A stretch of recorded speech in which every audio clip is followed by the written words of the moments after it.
Enzo Recto, kalaban ang katiwalian at kasinungalingan, kakampi sa katotohanan at kabutihan. No, ang ano Nalda, napansin mo ba na ang idea habang pinapakinggan at pinapanood ko yung mga sinasabi ni Marcoleta, ang idea talaga nila Marcoleta sa kanila Chis Escudero dito sa ano na ito, kampanya kontra korupsyon, ano, sa flood control, dapat walang mahagip na senador. Yan yung ano nila, yan yung parang pinagkaisahan nila.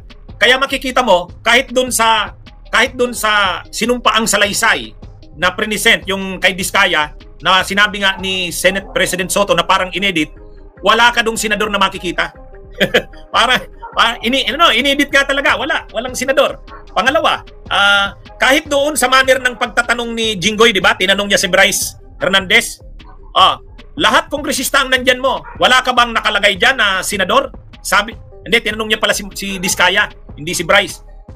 Yung sinumpaang salaysay mo, wala kang mga panay kongresista ang sinabi mo doon at DPWH. Wala ba talagang nakikita doon na involved na senador? Sabi niya wala. O di ba biniro nga siya ni Marcoleta. Safe ka na, Jinggoy. So, pero ang ibig talagang sabihin, ang ano talaga ng Senado under kay Chis at kay Marcoleta bilang Blue Ribbon, walang senador. Ganun yata yung gusto talaga na mangyari nila Marcoleta. Siyempre, safe doon si Chis, safe doon si Jinggoy, safe din doon si Villar, safe din si Joel Villanueva. Ang problema, nagpalit ng liderato na iba ngayon. At ngayon makikita mo na yung simple na lang yung ang una kaagad na sinabi ni Ping Lacson, na-confirm ko na yung 355 million ay nandun nga sa GAA. Di ba? So matindi yun. Ibig sabihin nun, kinu-confirm yung sinabi ni Bryce Hernandez, di ba? Sabi ni Bryce Hernandez, mayroong 355 million na binaba na pondo sa amin si Senator Jinggoy Estrada. Ngayon, sabi ni Ping Lacson, kumpirmado na kasi nakita niya daw doon sa GAA, nandun nga yung 355 million. Kaya parang ang nangyayari nito, si Ping Lacson talagang hindi pinoprotektahan yung mga kapwa niya senador. Kasi dapat kung pinoprotektahan niya yung mga kapwa niya senador, hindi niya babanggitin yun, parang kinonfirm niya pa. Ang isa pa, sabi niya, kino-confirm din sa CCTV ng Senado. Noong August 19, yung contractor na sinasabi galing sa WJ Construction, yung may pangalang Mina, pumunta nga sa Senado. Ang hindi natin alam kung kaninong opisina pumunta. Ay, ibig sabihin nito, nagja-jive ito doon sa sinabi ni Bryce Hernandez na di ba may conversation sa text sa Viber message, may conversation sila yung staff ni Jinggoy, si Bing Ramos at saka yung WJ. Kinukumpirma ni Senator Lacson sa CCTV nila na mayroon nga na pumunta doon na kontraktor. So, ang ibig kong sabihin, ibang klase rin itong sila Lacson eh. Kung panahon siguro yan ni Marcoleta, hindi ilalabas yan. Hindi niya yan sasabihin kasi damaging yan kila Jinggoy. Parang kino-confirm mo na totoo nga yung sinabi ni Bryce Hernandez. Anong masabi mo dyan, Al? Tama. Kaya dapat maingat tayong maigi dito sa mga information na lumalabas. Hindi lahat ng information kasi ay ganun ka-accurate. So dapat ang nangyari kasi, kung nakita mo, attorney, yung hearing sa Senado, si Diskaya ginamit laban sa Kongreso. Yung hearing naman sa Kongreso, ginamit laban sa Senado. Siyempre, mas credible yung sa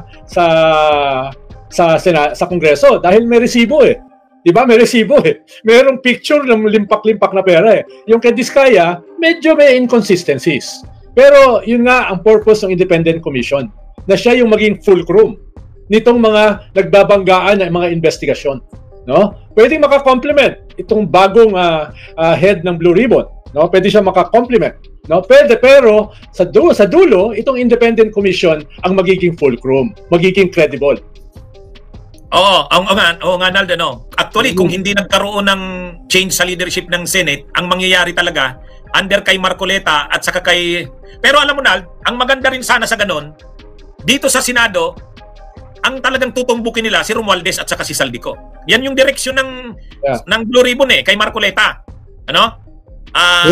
Pagdating naman dun sa House, ang tutumbukin naman, senador. Kanya-kanya silang labasan ngayon ng baho. Kanya-kanya silang labasan ng baho. Pinoprotektahan ng Senado yung sarili nila, pero tutumbukin nila yung mga kongresista. Pangunahin si Saldico at si Romualdez. Yan na yung direksyon ng Senate Blue Ribbon sana eh. Kaya makita mo yung sinumpaang salaysay na Diskaya, ganun eh. Yun yung laman eh. Pagdating naman sa House, si ano naman, yung Senado naman ang tatamaan sa investigasyon. Pero protektado naman nila yung sarili nila. O ngayon, ang problema ngayon, Nald, si Senate President Soto, ang attitude niya towards sa House, hindi tulad ni Cheese na, di ba? Obvious naman na si Cheese may banggaan with the House, ano? At parang yun ang gusto ni ni Marcoleta at sa kanila Cayetano, di ba? Maalala mo nung first day after na maging Senate President si Soto, kini-question nila si Soto. Bakit? Parang tutak, actually kumakalat ngayon na narrative ng mga DDS, tutak daw ni Romualdez o ni Tambaluslo si Soto kasi hawak daw sa liig. Kung anong sabihin daw ni Romualdez, gagawin ni Soto. Doon nga lang daw sa issue ni Bryce Hernandez, pag sabi ni Romualdez na wag mo nang ibalik yan sa Senado, hindi na binalik. Kaya nga, yun din ang issue nire-raise kay Soto. Hindi ito magtataguyod ng independence ng Senado. Parang maaandira ng House. Ano bang tingin mo dyan, Al?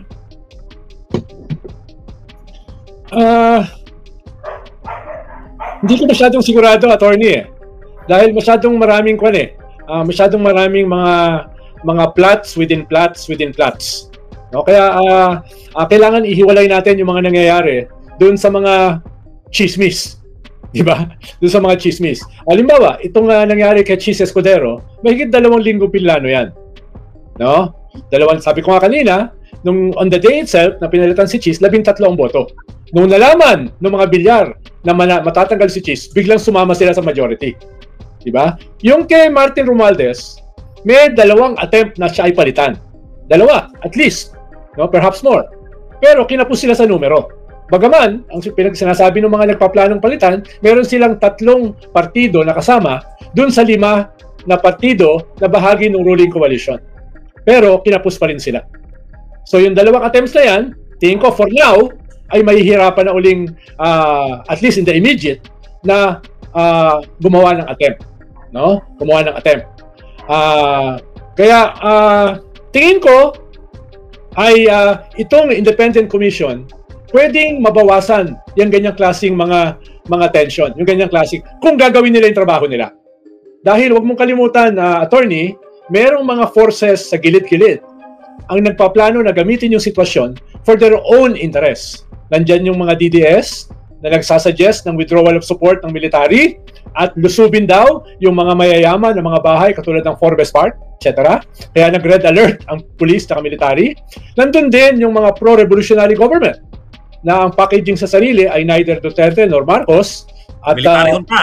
Ng military junta. Ang problema diyan, syempre hindi mo sila kilala, faceless. At saka syempre pag nanalo sila may hawak ng armas, hindi mo sigurado kung anong gagawin, di ba? Kaya yun yung mga hinaharap natin mga contradiction. Hopefully, itong independent commission ay pwedeng ipakita ang ating mga institusyon ay posible pa ring baguhin within the present system. Yun yung sinasabi natin, no? Kaya kailangan very conscious tayo sa lahat ng nangyayari dahil baka tayo mapunta doon sa mga temptation of throwing the baby with the bathwater. Oo, actually makikita mo nitong umiinit itong issue ng mga korupsyon na ito, tapos yung tayo, very active tayo, yung ating mga organizations, Nal. Ito naman mga DDS, sinasakayan. Actually, yung Black Friday protest natin, sumabay sila Sumabay. Sila Eric Celes, nandun din sa EDSA Shrine. Sila, Exi Cruz Angeles. Nananawagan din sila ng people power na daw, people power. Tapos sila Vic Rodriguez yung maisog. Kaya lang, ay sabi sa News 5, mahigit 100 na Duterte supporters. So, wala, hindi talaga sila makagather ng support. Pero, napapanood ko yung panawagan ni Eric Celes, tama yung sinabi mo, sabi niya, sina-challenge niya yung military saka yung PNP, mag-withdraw na daw ng support. Kaya lang, ang papuntahan nun, yung sinasabi ni Eric Celes, si Sara Duterte ang ilalagay nila. Yun ang isang doon. Pero mayroong isa din na grupo, ano naman to, yung mga retired na mga PNP at police officers, mukhang ito yung ang agenda naman nila, parang pag napalitan ang gobyerno, sila, military junta, actually mayroon pang mga element ito ng mga clergy, saka yung mga negosyante na kasamahan nila. Yun din yung problema, hindi naman sila nagpapakilala kung sino-sino sila. Kaya tama na yung sinasabi mo, talagang sa sitwasyong ito, mayroong mga forces na gustong i-exploit ang sitwasyon. Pero ito namang mga grupong sinasabi natin, itong tayo, yung grupo natin, yung grupo ng mga people's organizations na genuine talaga, ito ano to talagang ito yung lehitimo talagang nagsusulong ng interes ng mamamayan. Hindi ito yung may mga agenda na kung ano-ano at hindi rin ito hawak ng kung sinong politiko. Pero balik tayo na sa doon dito kay Soto. Kasi in-interview si Soto, sabi niya, hindi naman porkit pinagbigyan ko kung yung kahilingan ng TRICOM, tuta na ako ni Romualdez kasi ginagamit na issue yan nila Marcoleta na yung ginawa ni Soto na pinagbigyan yung TRICOM at yung Kamara doon sa kay Bryce Hernandez, parang binitray niya yung Senado. Kaya mas siya, pinagtatanggol niya pinoprotektahan niya yung Kamara at mas sinunod niya yung Kamara kaysa sa kanila sa Senado.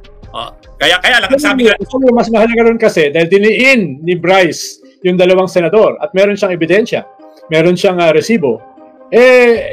Tapos tatago mo siya sa Senado na binanatan niya. Talaga namang delikado na nandun siya. Kaya ilagay mo siya hindi sa Senado, hindi sa Kongreso, ilagay mo siya sa separate na kulungan sa Senado at saka sa Kongreso. Hindi naman pinagbigyan niya yung House. Ang pinagbigyan niya ay yung isang independent na kulungan or isang kulungan ng Philippine National Police. Diba? Doon nilagay Kaya hindi necessarily, tama naman si Senator Tito Soto, hindi naman necessarily pinagbigyan niya yung TRICOM. No? Dahil alam naman niya na ang idinidiin ni Bryce ay mga senador, at least 2 senador. No? Na mukhang meron naman silang katibayan dahil may CCTV na may nagdadala nga ng loot o nagdadala ng bribe money doon sa Senado. No? Hindi pa nila nilalabas kung kanino dinala yan. No? Kaya mismo si Tito Soto ay suspicious doon sa role ng kanyang mga kapwa-senador dito sa corruption na ito. Hindi, yun nga ang inanakit ni Marcoleta Sabi niya, mas pinapaniwalaan pa yata ni SP si Bryce Hernandez kaysa sa mga kasamahan naming senador. Mukha. Ayaw lang sa diretsuhin ni SP. Mukha. Halimbawa, kung tatanungin ni Marcoleta, sabihin ko, totoo. Totoo. Kaya kung Senate President ka, hindi mo naman sasabihin ng diretsyo. Pero kung ako o ikaw ang tatanungin, Atty. Enzo, di ba? Sabihin natin, totoo. Dapat ba namin kayong pagkatiwalaan? Kaya, yun talaga yung habang pinapakinggan ko yung mga sinasabi ni Marcoleta, sabi ko matindi rin talaga to. Talagang yung ginawa nila, protektahan ang Senado. Kahit talagang totoong may mga sangkot doon, kailangan protektahan.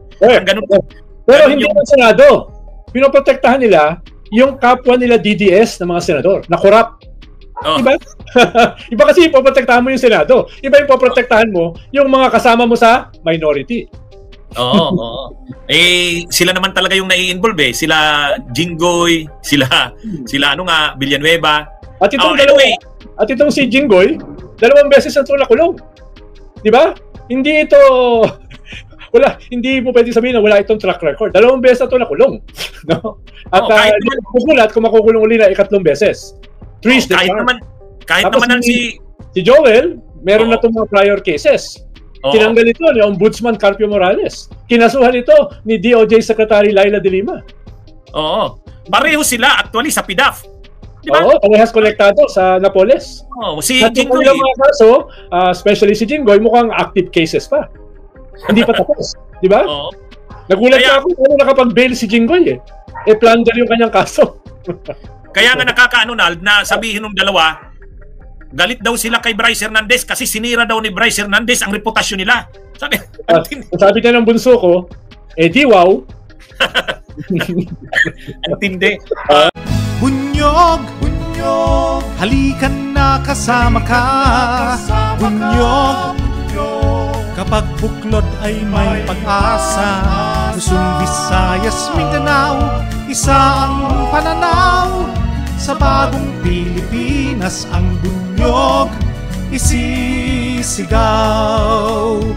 Bunyog, bunyog.